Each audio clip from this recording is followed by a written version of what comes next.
is going on, y'all? Welcome to the Mission Ready Men briefing right here on the SHR Media Network, where we are training up warriors, not mealy-mouthed weaklings. Today is Tuesday, October 21st in the year of our Lord 2025.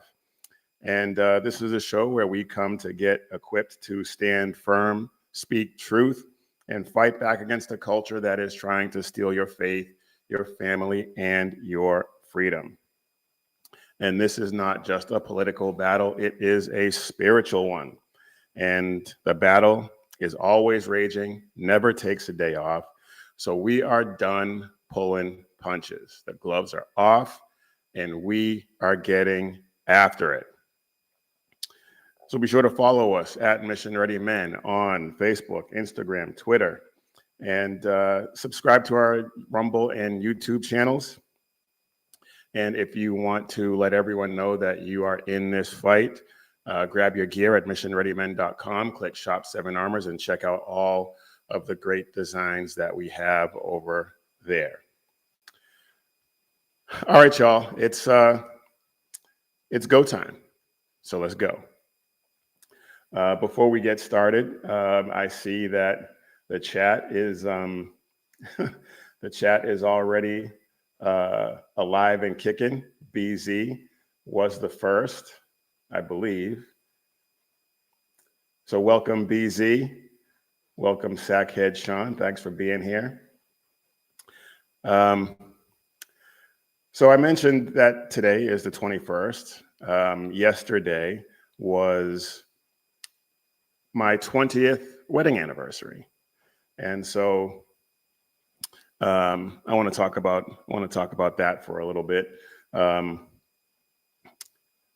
my wife and I got married 20 years ago, we had absolutely no clue what we were getting into. Of course, we thought we did. We thought we did. But did not have a relationship with God at that point. We were just walking blind headlong into an endeavor that we thought would love and grit and determination would be enough to get us through. As it turned out, God had a plan long before we even thought about anything like that. We didn't know him. We didn't know. I mean, I knew of him, obviously. My dad was a preacher. I grew up in church. But we had, as I said, no relationship with God. But he had a plan. He knew exactly what he had in mind for us. And he knew exactly what he was going to build with us. And 2 decades later, 20 years later, we understand that it wasn't our idea.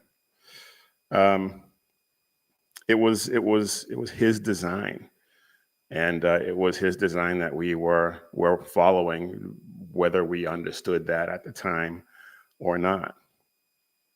And part of his design for marriage is that there are men and women in a covenant relationship with him. And it was never meant to be redefined by politics, TikTok, social media of any kind.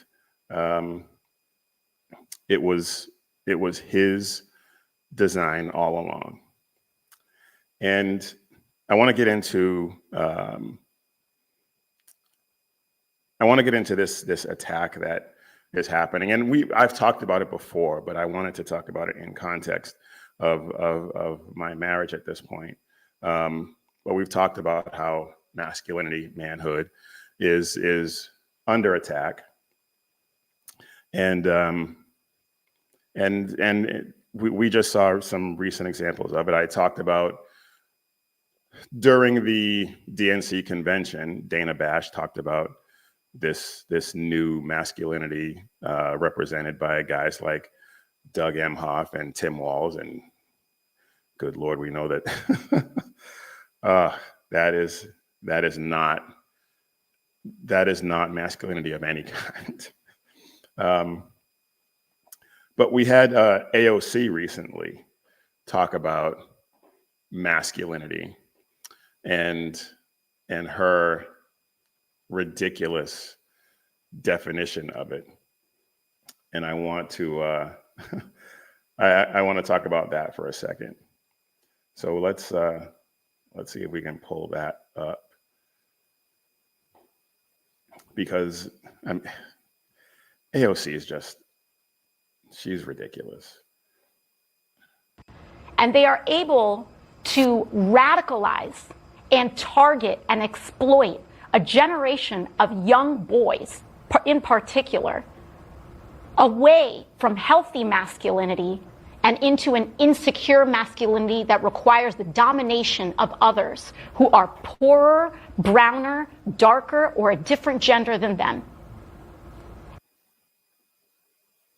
And that is why they are resonating online, because they are appealing to the most basest and worst parts of human nature to divide us. And they are able. She is so ridiculous. As I've said this before, every accusation from them is a confession. And the left are the ones that want to dominate. Real manhood, especially biblical masculinity, does not dominate anything. That is not what it requires. It requires service, self-sacrifice, and leadership. And that is the complete opposite of what the leftist version of masculinity offers. As far as they're concerned, masculinity, true masculinity, is toxic unless it's apologizing for existing, I guess.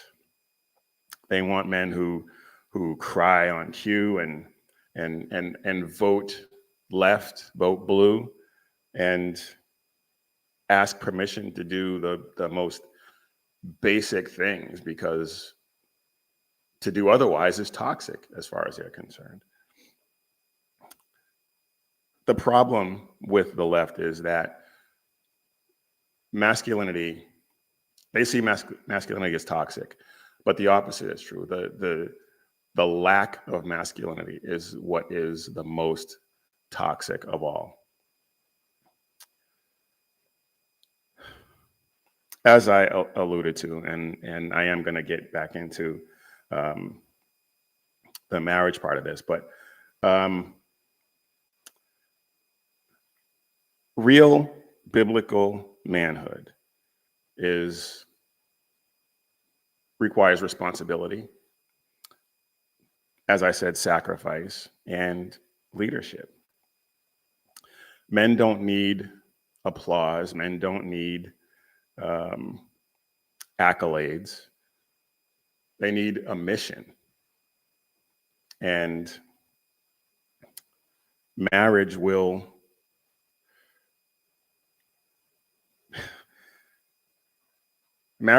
beat the self-centeredness out of you if you let it. I don't think there's anybody who would argue that I can be one of the most self-centered people the world has ever seen. I'm sure my wife will chime in and say that can be true. I try to not be at this point in my life, because I understand what my responsibilities are. And it's not about getting your way. It's not about winning. It's about leading in the way that God has designed us to lead. Modern, I look at some of these dudes running around these days, and these dudes can fix their mascara, but they have no idea how to deal with their broken family. I'm laughing just thinking about some of these dudes, but it's really sad. It's sad. And we talk about, or the left likes to talk about, gender and how there's no difference between men and women can do everything that men can do, and men should be allowed to do everything that women can do in women's spaces and all that nonsense. But that is not the way God designed it. Male and female, he created them. Obviously, I'm paraphrasing Genesis. But he gave men and women, he made men and women equally valuable. They have equal value, but they have different roles, different and very distinct roles that cannot be, they can't be crossed over. They can't be transitioned, to use the parlance of today's left.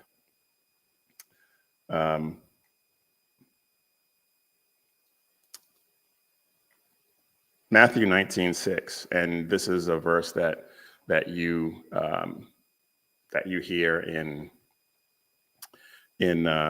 wedding ceremonies all the time. What God has joined together, let no man separate. Marriage, as I'm sure you've gotten a theme, is God's design. And it's a mirror. It's a mirror of Christ's relationship with the church. And let me pull up that verse real quick, because I think that is important. I wasn't going to, but I think that this is important.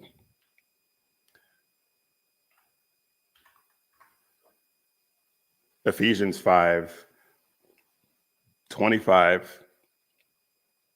and 26. Husbands, love your wives, just as Christ also loved the church and gave himself for her, that he might sanctify and cleanse her with the washing of water by the word. That is what marriage is supposed to be. And the world treats marriage as like a car lease, like something you can just get out of whenever you get ready, that you can trade in for a new model. It doesn't work that way.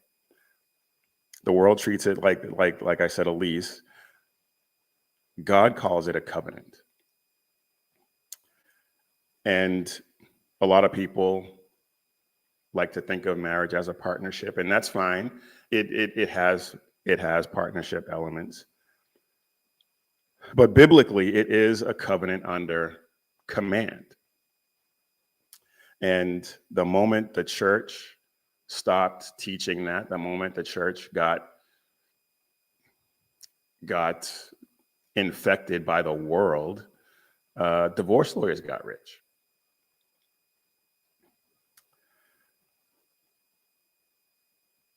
Marriage is not, let me, it looks like the chat is lighting up over here. Let's see what, we got. Sackhead Sean, they want weak men, plain and simple. They know the cycle. They are behind the 8 ball. Strong men, easy times. Easy times, weak men, bad times. We are recovering from the weak men time. Yeah, absolutely. Absolutely. You are 100% correct, sir.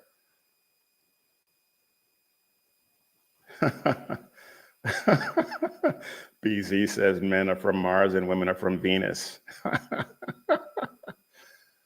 Oh.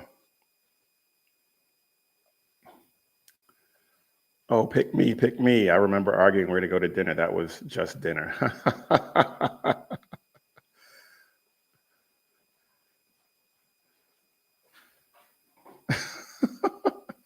Yeah.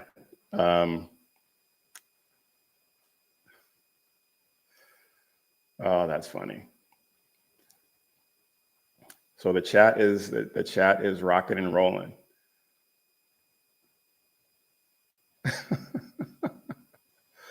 I'll catch up with that in a minute, but I want to move on because I want to talk about.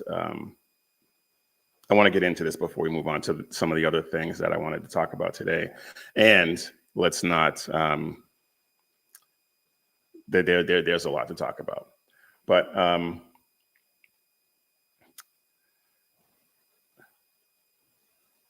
when it comes to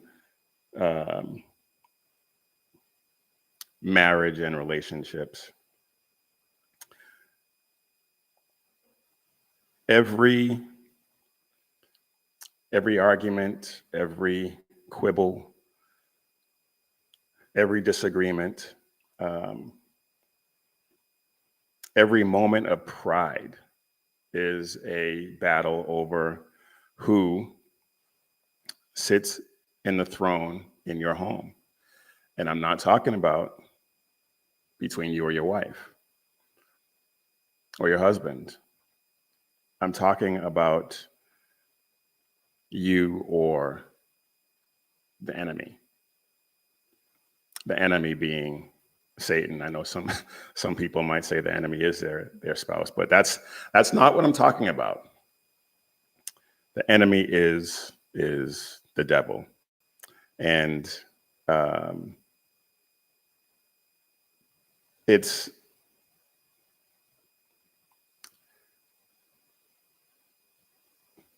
there's an element of as I said, pride. There's an element of forgiveness. You have to be. Oh, obviously. I mean, we're commanded to forgive, but we are a fallen people. So we fight. We fail each other every day, and we forgive every day. Because giving up is not something that should ever be on the table, ever, in the covenant of marriage. And if you're not married, if you're in a committed relationship with the eye towards getting married, giving up still shouldn't be on the table. Excuse me. God didn't call us to be comfortable. He didn't call us to be to be comfortable. It's not supposed to be comfortable. We're supposed to be faithful to our spouses, faithful to God. A lot of men sometimes you'll hear you'll hear men say that they would die for their wives or their families, and that's admirable. That is what we're called to do. Should that be required? But it's hard for a lot of those guys who are not in a relationship with God to let their own egos die. And that ego will get you into a lot of trouble. That ego will cause problems that you don't even want to think about. And the only way to get rid of that is to have that relationship with God, to submit your lives to Him, submit your marriage to Him. Submit your business to him. That's the only way this thing really, really works. You can have the illusion of it working without that. But at the end of the day, it's not working. Real manhood, real marriage,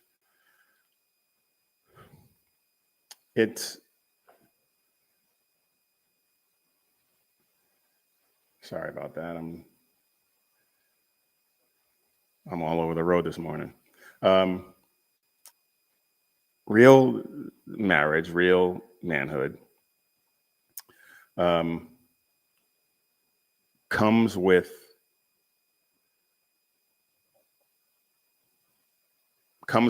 splinters from the cross that you both carry.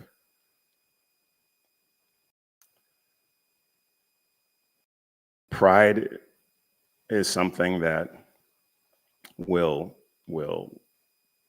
tear you apart, tear your marriage apart, and that's something that you have to let go of.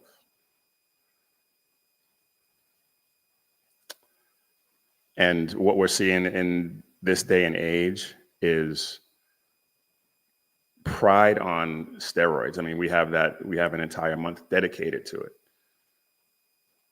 Pride on steroids, ego on steroids. And that is not a recipe for a successful marriage, a successful life in general.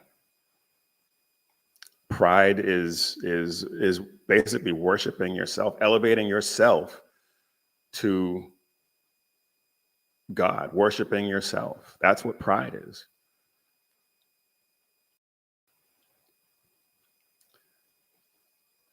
And pride leads to chaos, because if you're worshiping yourself, anything that you think anything that you think works goes, and that leads to chaos. And that's exactly what the enemy wants. And that's what you're giving him when you give into that pride. But God wants a covenant.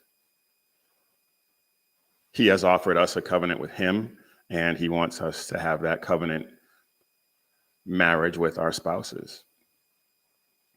And I pray that everybody who is watching or listening and is married or is thinking about marriage, to keep that in mind and to understand that and to put that into practice.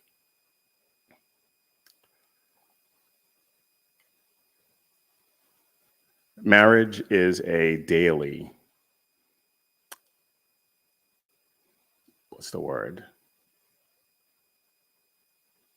deployment, where you have to gear up and fight for your family, because that is your mission. The world doesn't need safe men. The world needs men who are, and I've talked about this before, who are dangerous. And I'm not talking about dangerous in terms of criminality. I'm not talking about dangerous in terms of abusiveness or anything like that, obviously. It means men who are dangerous to the enemy, dangerous to evil, tamed by the word of God, tamed by truth, not emasculated by the culture, which is what we're seeing the culture attempting to do with men. We've seen that over the past, 25 years, 30 years, maybe even longer.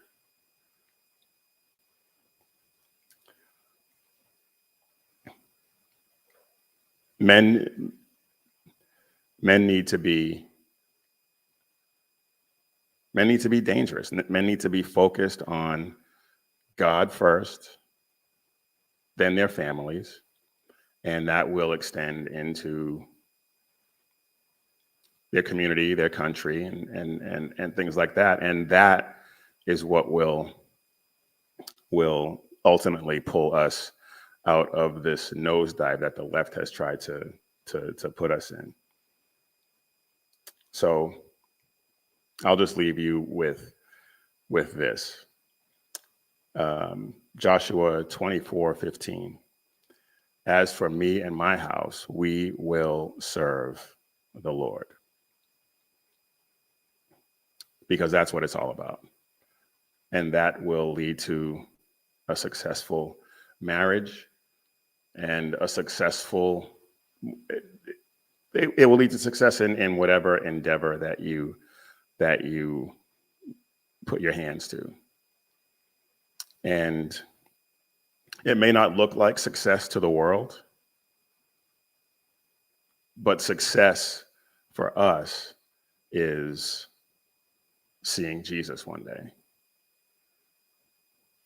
That is the ultimate success, and that's what we're striving for. All right, y'all, let's move on. Let me go back to some of these chats.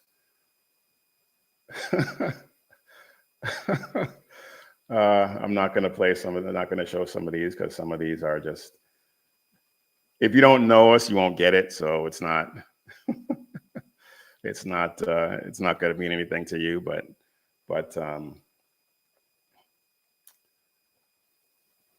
well, here we go.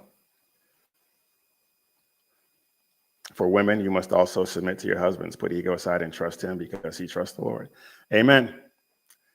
Amen.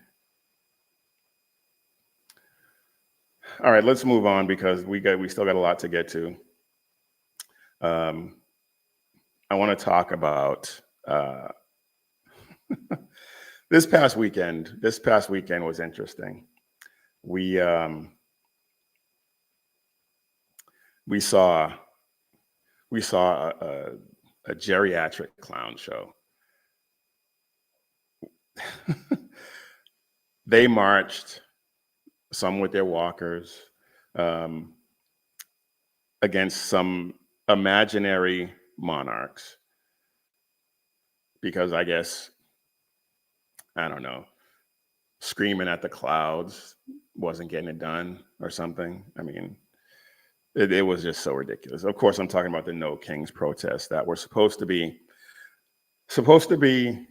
a stand for democracy against authoritarianism, against whatever they think Trump is doing to them in their imaginary world.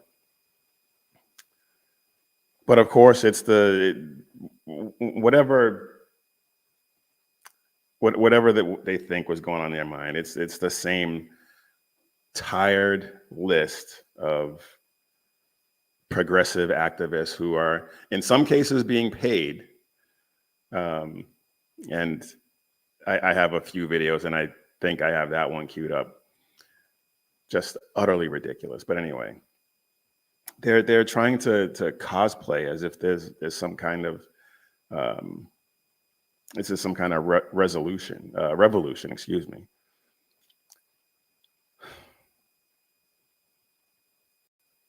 When you're, let's take a look at some of these because these are ridiculous. There was so much to see at some of these rallies, some of these so-called protests, that I don't even, in some ways, I don't even know where to begin. I mean, you had people dressed up in costumes, dressed up as furries, and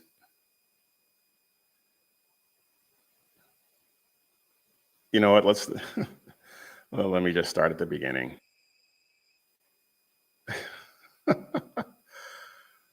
Oh man. This kid, I don't know. And I know I talked about how it was a geriatric thing, but this one is ridiculous. Trump's a bitch. Yeah, why is that? I don't know. We don't like him. That's the word around here. Any particular reason why you don't like him? No clue at all. I'm just going with everybody else saying. Trump's a bitch. Wow. No clue. And that is emblematic, representative of the left in its entirety. They got no clue. No clue about anything. Just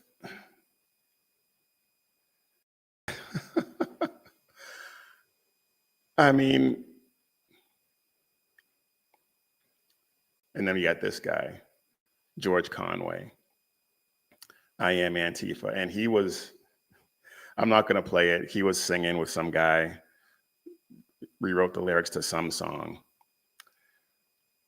Yeah. Let's listen to it. Let's listen to it. Land, we won't be subjects for him, for it's one, Oh my goodness. 2, 3 times impeached for a would-be king. What do you say to that? How do you respond to that? How do you respond to that?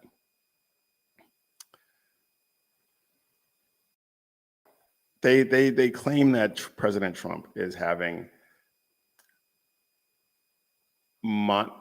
monarchical tendencies. They want to restore checks and balances. He has been the most checked and balanced president in history. He has had more lawfare. He's been impeached twice. They were just talking about in this song about impeaching him a third time for reasons, just like the first two. And they clearly have no idea, just like the first kid. They have no idea what they're talking about. They want a so-called democracy revival, but the fact is, they're just mad that they didn't win the election.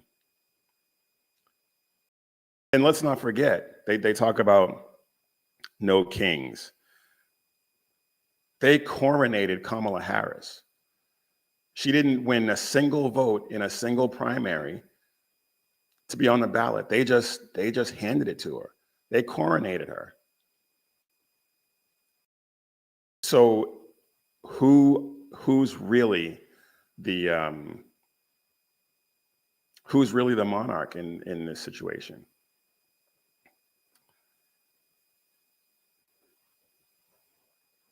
President Trump was democratically elected, and they are protesting the outcome of the election because they coronated the wrong candidate, and they're claiming to defend the process that democratically elected the guy that they just don't like.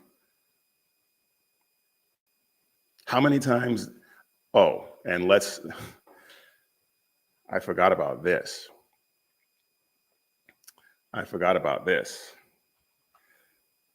It wasn't that long ago that they wanted it. They actually really wanted a king. Let's see if I can pull up that article. Here we go. It was not that long ago. Liberals want Obama to be a king, not a president. This was back in 2012.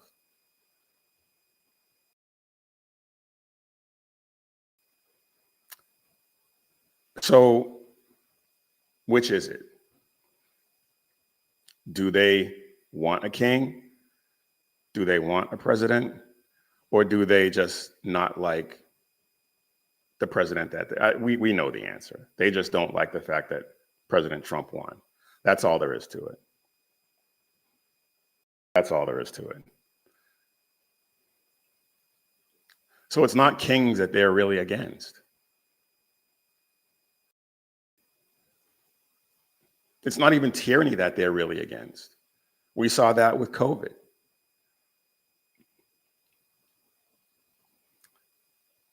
They locked you in your homes. They allowed seniors, some of whom I know personally, to die alone in nursing homes. I know relatives of people who had to watch their loved ones die in nursing homes. Businesses had to shut their doors. Businesses were forced in some cases to shut their doors. They arrested people for opening in defiance of those laws, not even laws, those orders, those tyrannical orders, as if they came down from a king. They set students back years in their learning.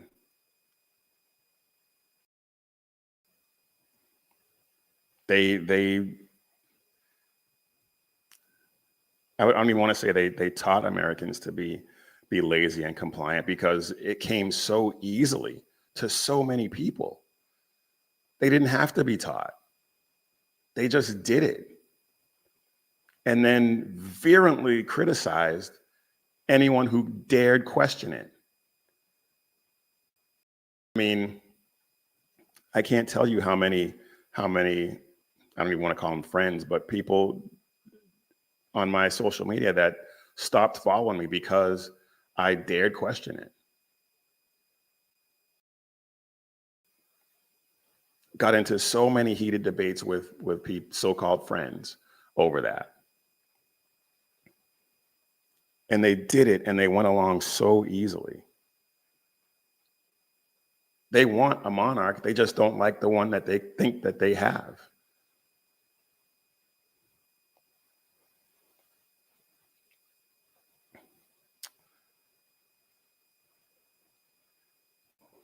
I want to take a look at another video of some of these ridiculous.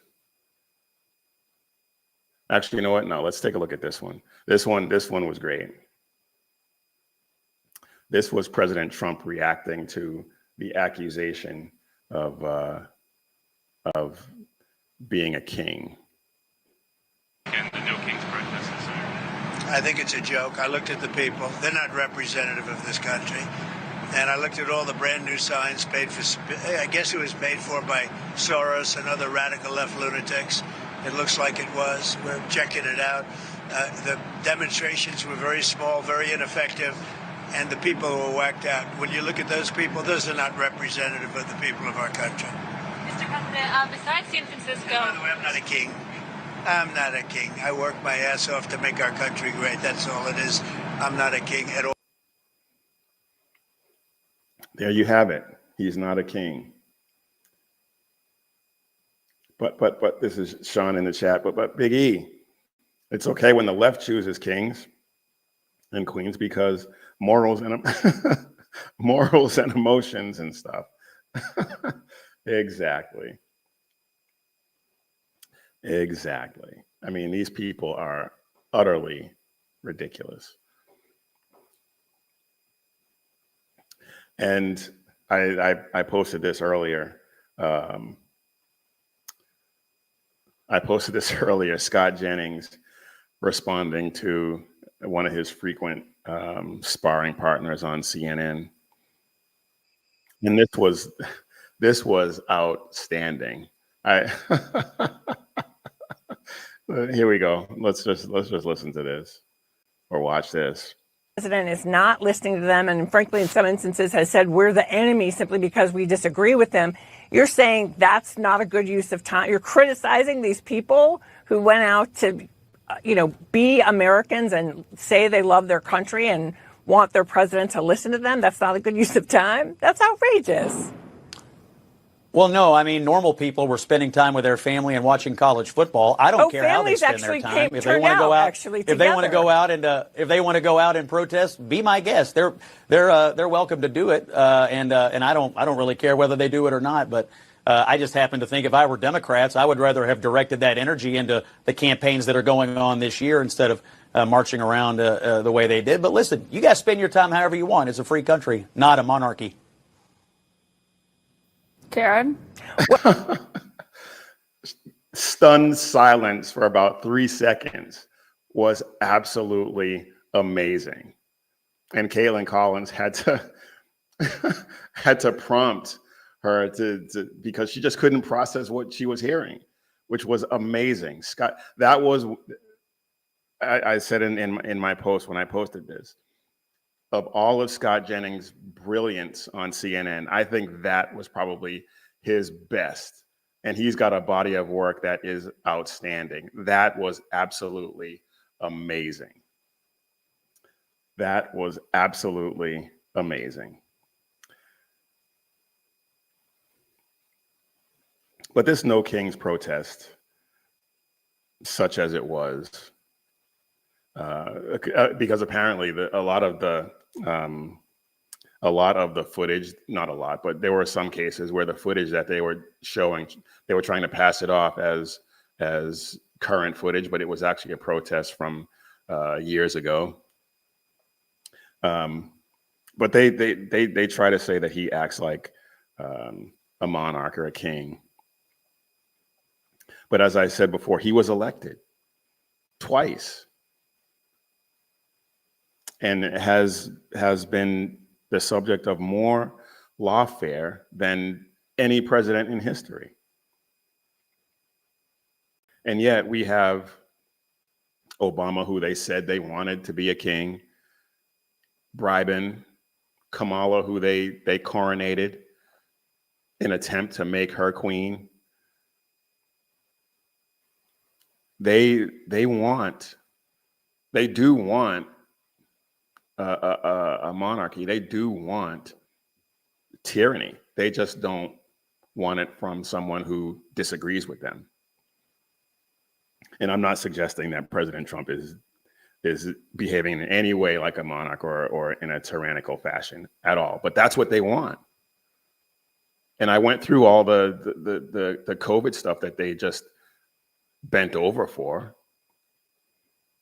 They want that.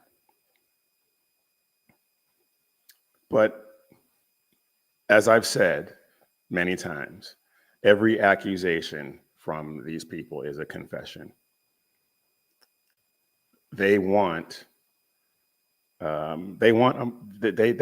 be ruled, the left. They want to be told what to do and when to do it. It reminds me of that scene in one of the Avengers movies when Loki talks about how those people want to be ruled. They want to be, they want to be ruled. They want to be told what to do.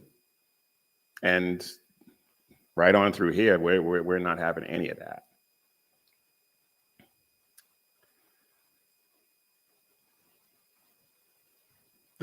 The irony of them protesting no kings while begging for the government to run their lives, run every aspect of their lives is amazing to see.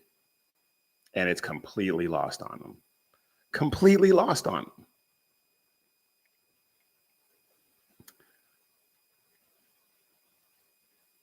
This No Kings protest was just another in a long line of bad jokes that they tell themselves. It is unbelievable. It is absolutely unbelievable. And yet totally believable when you think about who it is that's doing this. Absolutely believable on so many levels. But I want to move on because we still got a lot to get to. I didn't get to half the videos I wanted to show. Maybe I'll get to them at the end, just because some of them are just so ridiculous. But I do want to get a word in from our sponsor for today's show. And the sponsor for today's show is Carry Girl Gear. And here we have a post, an acknowledgement of our marriage. That picture was taken last night, actually, on our way to dinner. And to celebrate our 20-year marriage, we have a 20% off discount code, the code 20 years. Order anything on the site, use the code 20 years at checkout, and you get 20% off. So be sure to check that out. But if you are looking for a wife, if you're looking for a gift for your wife or your girlfriend, check out carrygirl.com. Some of the best looking, highest quality shirts on the market, bold designs, great fabric, and gear that she will actually want to wear. And not just shirts, drinkware, hats, a whole host of accessories that she will absolutely love. And do yourself a favor and get a gift certificate, because if you're like me and you're like a lot of men, gift buying is not your strong suit. So just go ahead and grab a gift card, let her pick out her gear for herself.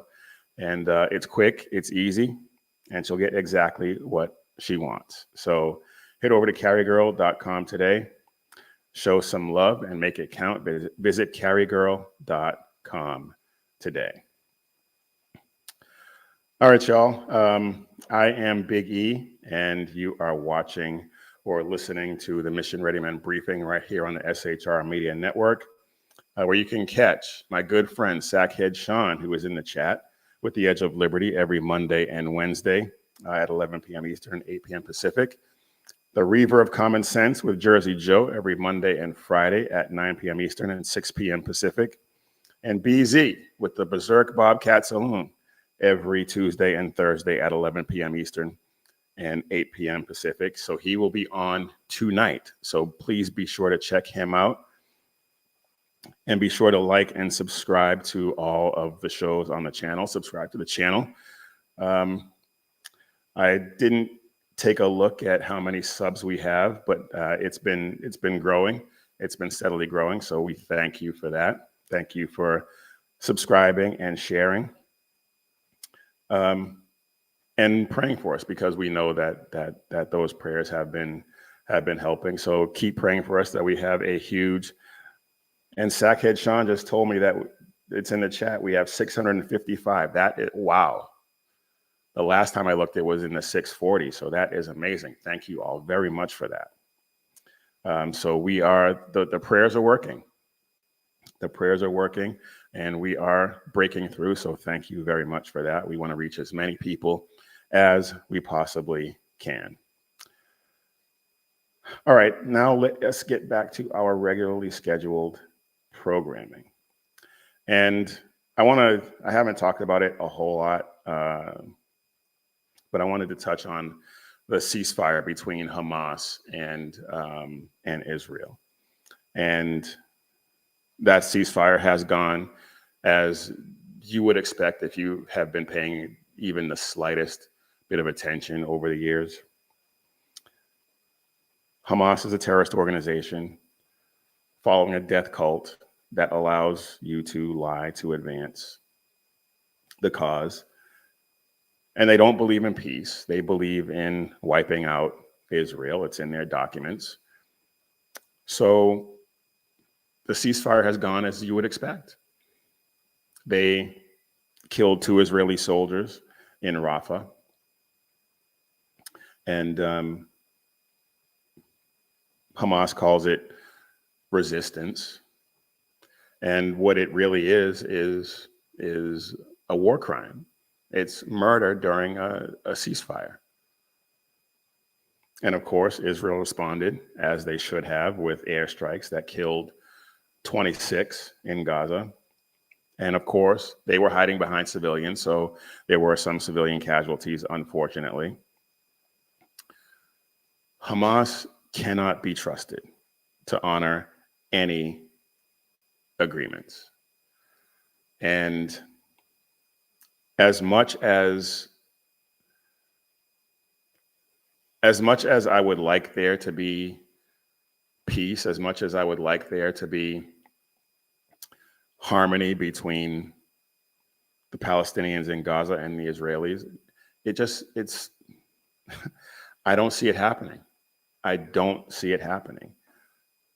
And as I've said before, President Trump's efforts for peace are commendable, admirable, but at the end of the day, unrealistic.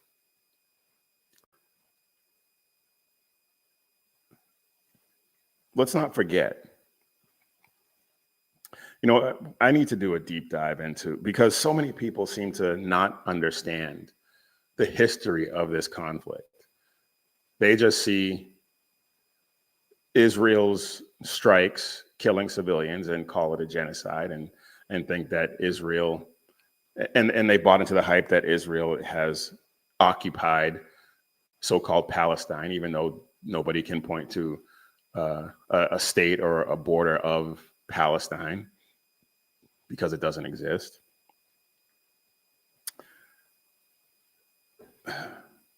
So yeah, I think I need to do a deep dive into that so that people understand the history of this conflict and how futile, aside from divine intervention from the Almighty, how futile it is to attempt this peace.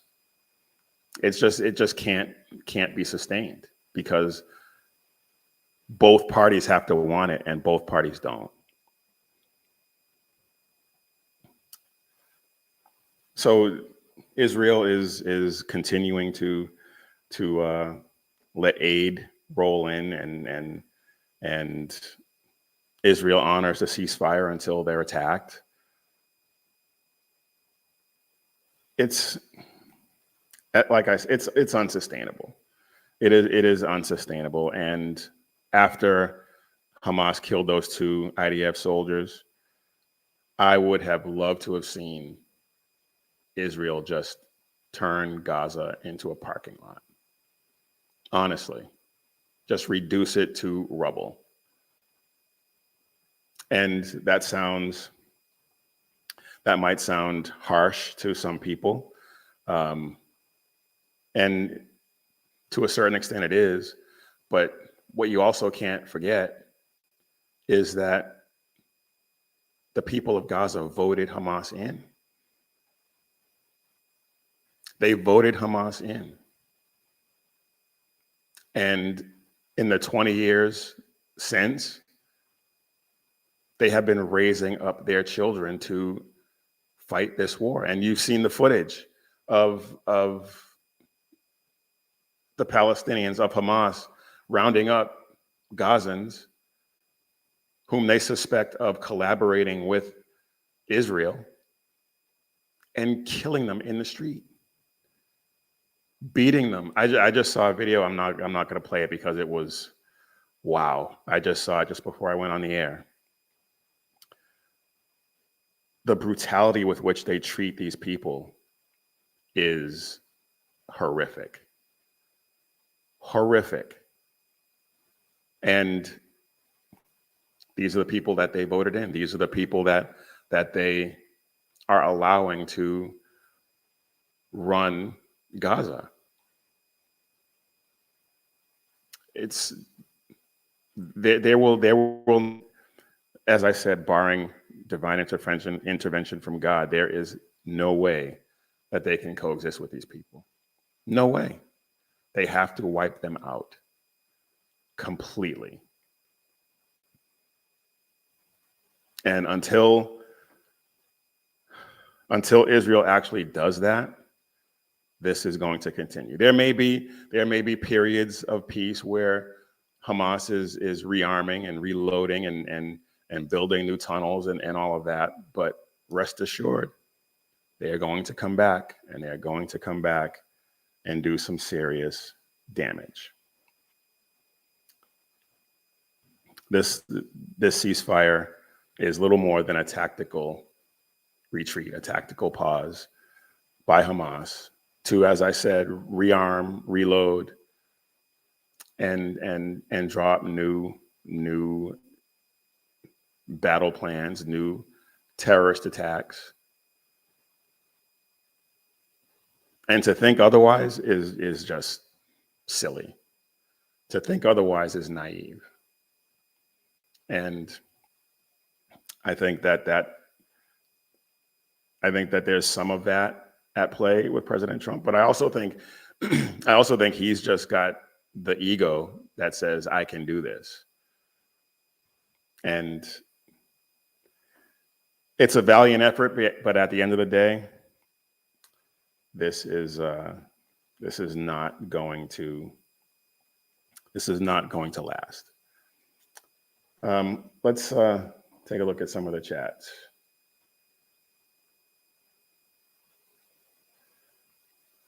This is BZ in the chat. What did Golda Meir say? You cannot negotiate peace with someone who has come to kill you. Well, absolutely. That is 100% correct. They do not see Israel as having a right to exist. So how does anyone think that this is going to be some sort of lasting peace? They need at least 2 generations to get that mentality out of their population. And that's not going to happen. Because it's not going to happen, because that's what their holy book says. Their holy book commands them to make war against the infidel. And who are the infidels? Anyone who's not a Muslim. That means us, that means Israel, that means everyone who's not a Muslim. And in some cases, even if you are Muslim, if they even suspect that you've collaborated with non-Muslims, with infidels, well, then they will take a shovel to your face. Yeah, that was one of the images I saw earlier. Just horrific, barbaric.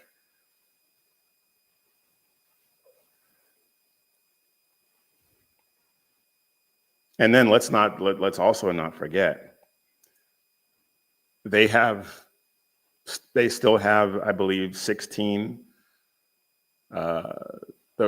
sets of remains of hostages that they have yet to return. And they keep claiming that they can't find them. They need specialized equipment to find them. No, I don't believe that for a second. I call BS on that. They claim that they're trapped under rubble and all this stuff.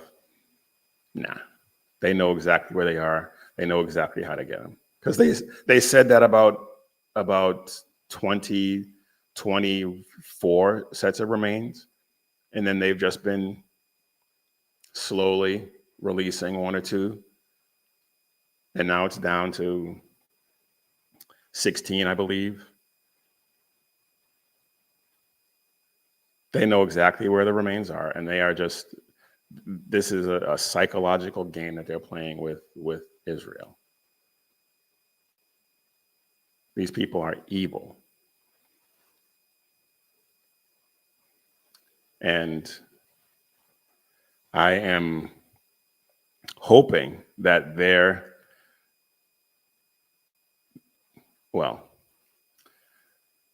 yeah, I'm hoping that there comes a time when President Trump realizes this, realizes that his desire for peace, and his roadmap for it, the way it is right now, it can't be successful, and lets Netanyahu off the leash. And they just go forward and wreck shop in Gaza, level it completely.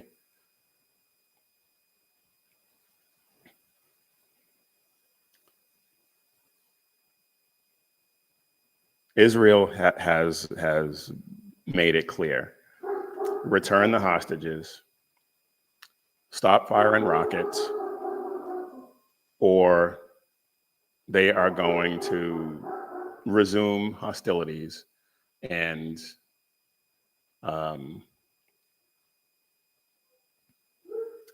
resume hostilities and do what they need to do.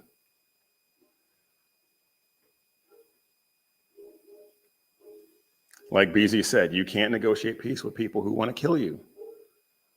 It's futile, and it's silly to think that you can, or arrogant, which I think is, as I said, I think is playing a part in President Trump's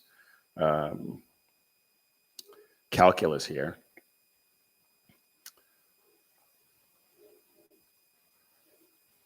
This ceasefire that is currently going on survives only because President Trump and the rest of the world want to pretend that Hamas can be reasoned with.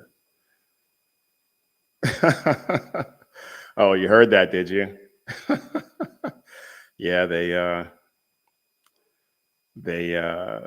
I don't know what's going on. I think it might be a delivery or something. But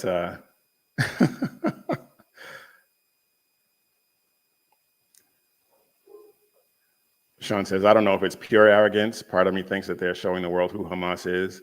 That will eventually lead to the entire removal. If I would agree with you, if I thought that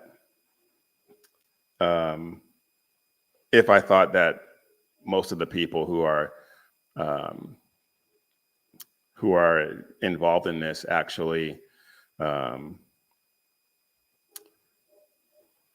if I thought they were rational actors, but they support a Palestinian state. And I don't think that is going to change. I don't think that's going to change because they see the brutality with which Hamas operates. They've been seeing that for decades, and they still want to recognize that state. They still want to try to negotiate with them. If they haven't learned by now, I don't think they're going to, regardless of what happens. Because not only that, but they hate Israel too. The people who want to recognize the Palestinian state also hate Israel. So, I don't know.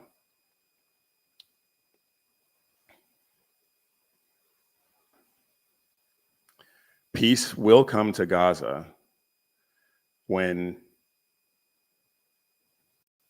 I don't know, when they run out of excuses or rockets. And even then, it won't be a sustained peace, because it's just going to be them reloading. So we'll see. All right. I want to get to something else that I saw. And oh my goodness. Donnie Lemonade. He is desperately trying to stay relevant. And he is just not very smart. we've seen instances before where he gets cooked on a regular basis by people on the street. I don't know if I showed it, but I think I posted it, where he was talking to some people on the street and tried to explain to them that a misdemeanor is not breaking the law. He's, like I said, he's not very smart. He's not very smart at all. And as evidence of that, here he is on Wajahat Ali's show, and I'll get into him in a second. His show is called Left Hook with Wajahat Ali. Obviously, he's a leftist. But yeah, let's listen to Lemonade, see what he has to say, and then we'll get into it.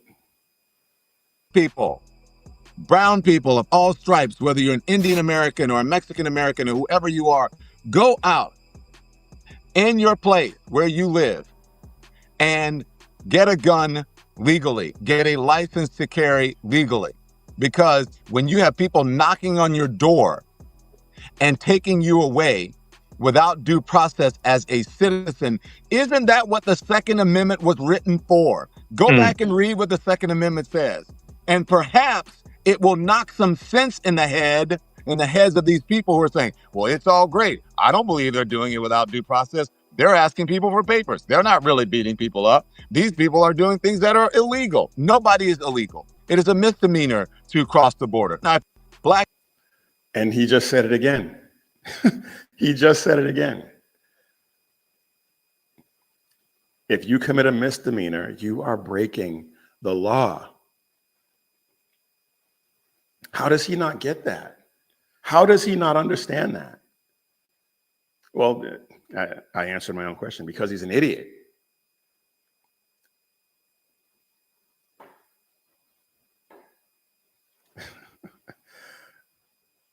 Sackhead Sean, I swear he has a need to destroy his own name even more than he already has, so he can play victim somehow. It is a weird approach, but he's a weird dude. He is a weird dude.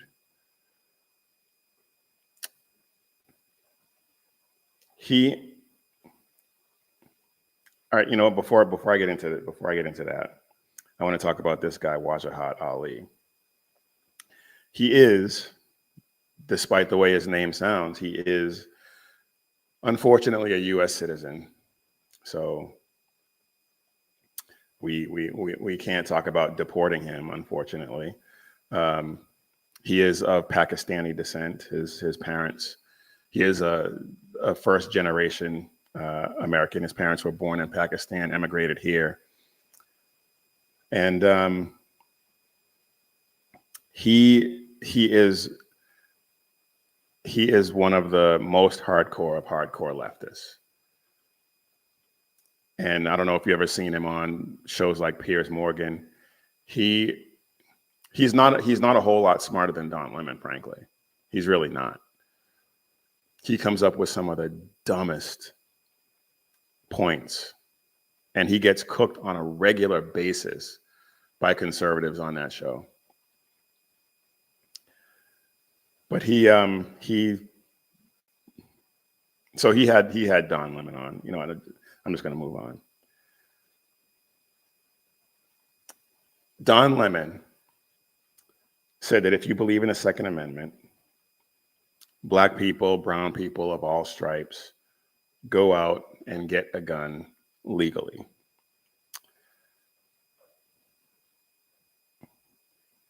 On the surface, on just listening to those words, reading those words, on the surface, that sounds great. But we all know he is not a supporter of the Second Amendment by any stretch of the imagination.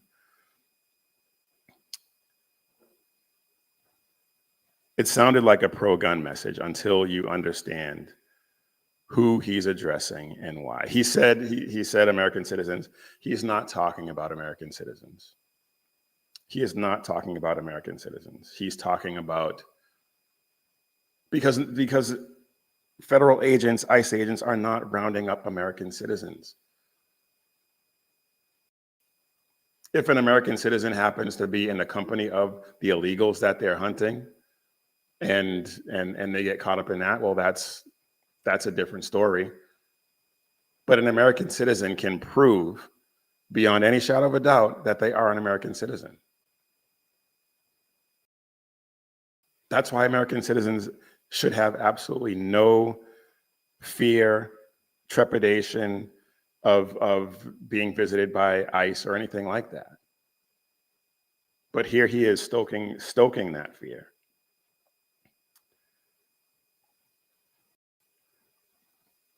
But telling someone, and illegal aliens, the people who are being rounded up by ICE, cannot legally obtain a firearm. And I'm not sure that he's smart enough to understand that, even though he couched it as American citizens, but we know that that's not who he's talking about. And so telling someone to obtain a firearm legally is obviously, on the surface, not illegal. That is First Amendment protected speech.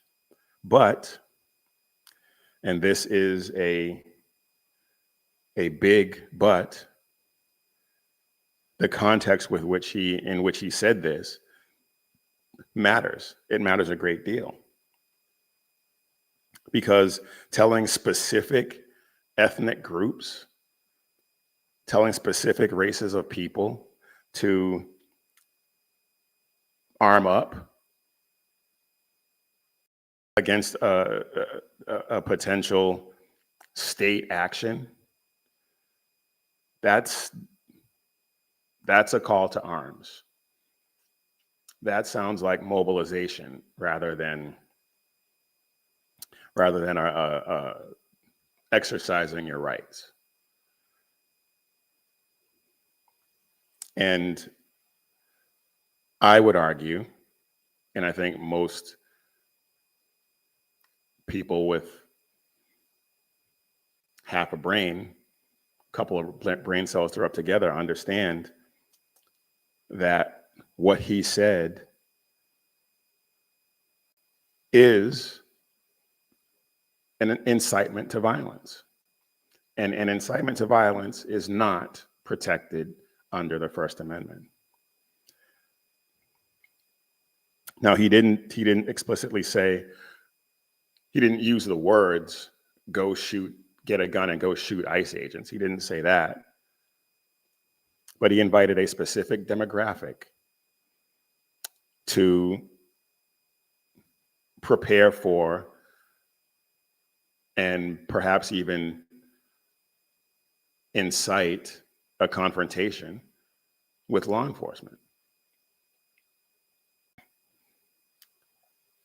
And that, to me, that's pretty much anyone with, like I said, two brain cells to rub together understands that. That was an incitement to violence.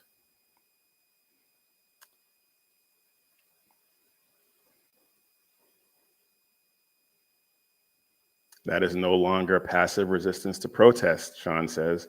That would be an insurrection. Yes, it would. Yes, it would. And we know how they feel about insurrections, right? Those are bad.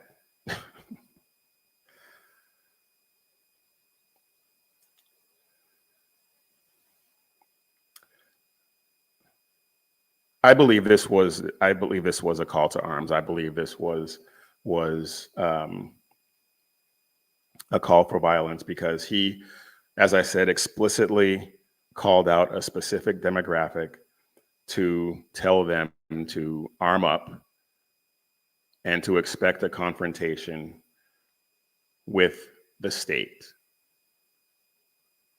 He framed the state as an adversary.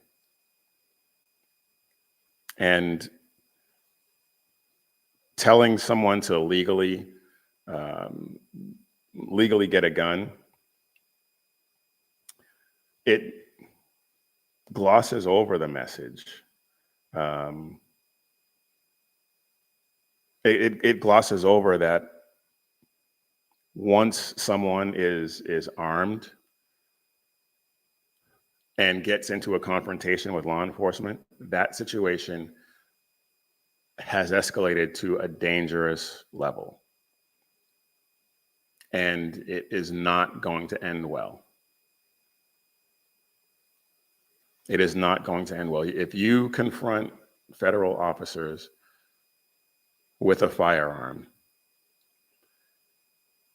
there is a high probability that you will end up shot and probably dead.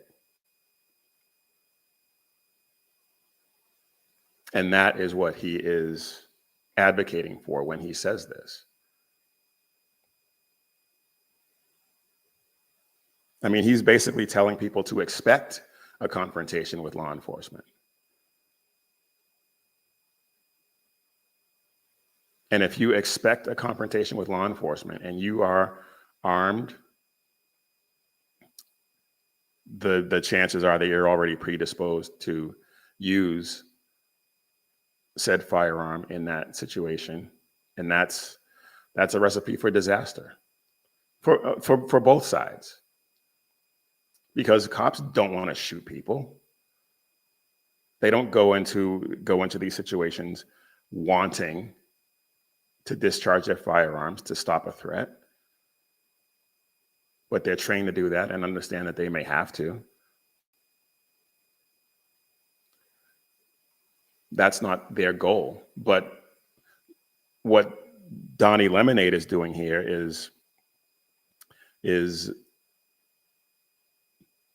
advising these people and giving them their goal of attempting to survive this confrontation by shooting police officers, by shooting federal agents. How do you not understand that that is an explicit call to violence? He should be investigated. He should be expecting a visit from federal agents.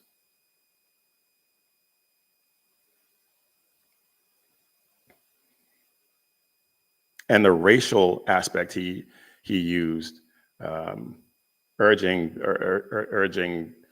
Black and brown people to get these guns, rather than urging people to pursue a legal recourse, as in get your citizenship.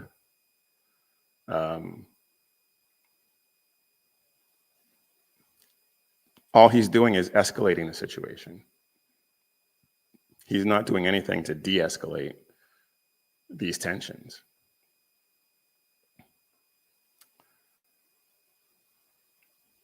Armed households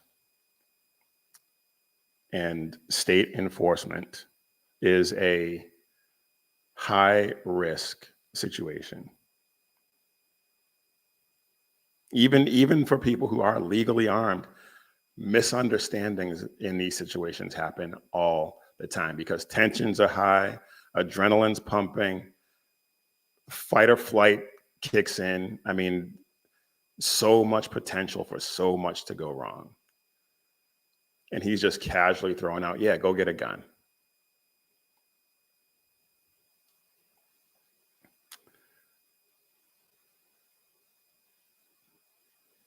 And if the people that he's talking about do legally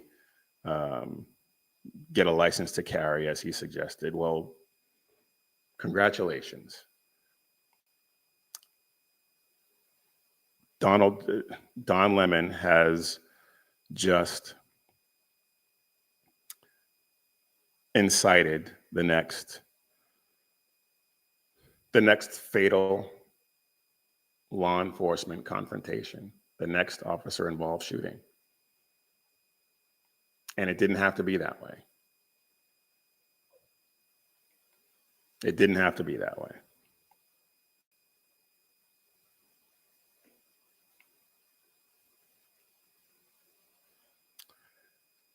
All right, y'all. Before we go, let's take a look at some of these chats real quick. Wait, does he have a lisp? I never noticed that before. I don't think so. And instructing people to get a gun and fight lawful government agents is wild. Well, yeah, of course it is. But he's not that bright, as we've established.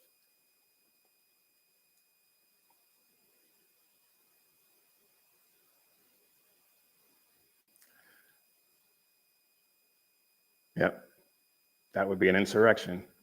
Absolutely.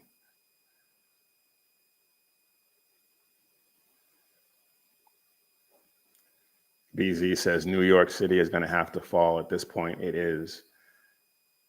Yeah, it's already fallen. I mean, I think it's a. I didn't get it. I had a story that I was going to get into, but I don't have time at this point, unfortunately, because I really wanted to. But I will definitely get into that next time. Of course, I'm talking about. Actually, you know what? Let me just briefly get into it if I can pull it up, since you mentioned it. Of course, I'm talking about Zohran Mamdani and his and his photo op.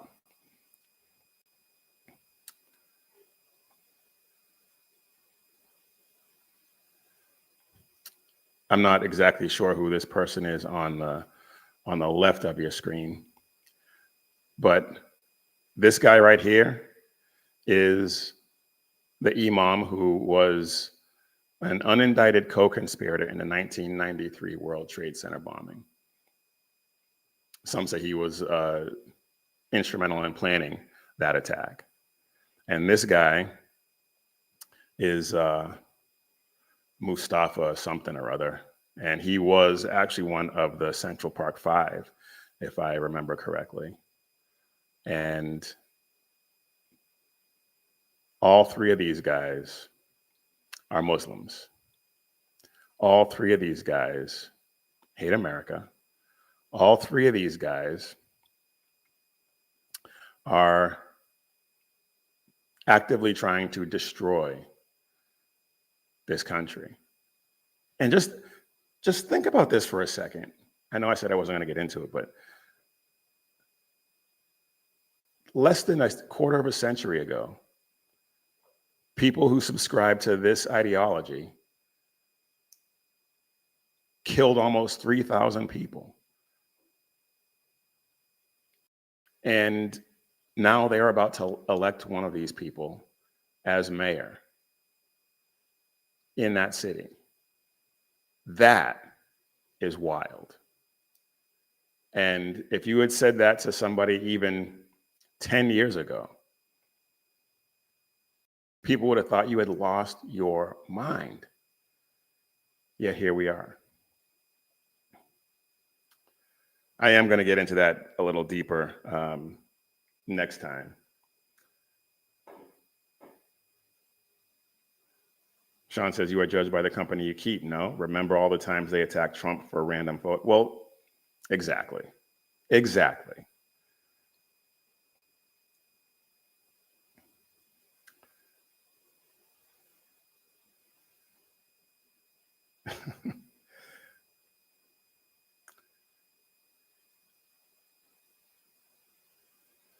BZ says, or Mamdani eating burrito with a knife and a fork and eating rice with his right hand because you know what the left hand is for. I'm not even gonna touch that. Not even gonna touch that. But anyway, that is all I got for you this time. I will keep trying to make each show better than the last. If anything that I said hit home for you, please take a second to like and subscribe and share this video with everyone that you know. Subscribe to the channel, share the videos. We want to get the word out to everyone that we possibly can, because we're not just here to We're not just here to bloviate. We're just not here to opine. We are trying to spread the word of Jesus Christ and the banner of faith, freedom, and hope for future generations. And if you want some cool gear and show people that you're in this fight, head over to missionreadymen.com, click Shop 7 Armors, and check out all of the great designs that we have over there. Bold designs, talking about bold faith, true grit, and unapologetic patriotism. And as always, when seconds count, the police are only minutes away, but the Lord is right there with you, so keep your prayers going up and your head on a swivel. God bless.